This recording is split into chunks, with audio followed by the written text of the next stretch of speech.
And now, The View from Washington, an explanation of U.S. policy.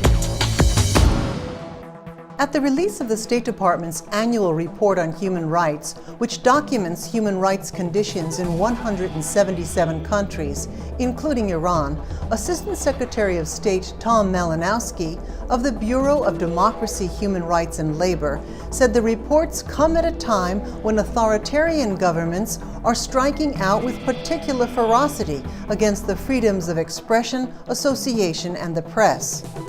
The report on Iran notes severe restrictions on civil liberties and fundamental freedoms, as Assistant Secretary Malinowski also noted in an interview with the Broadcasting Board of Governors.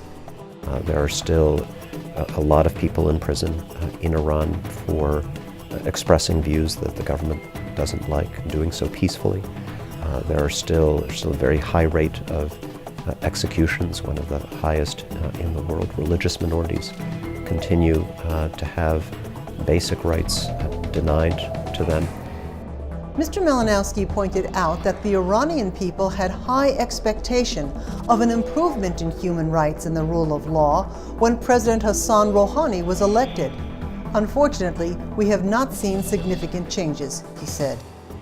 One constant through this is that the Iranian people want to live in a more normal country. They have said that to their own government and to the international community every chance that they have had.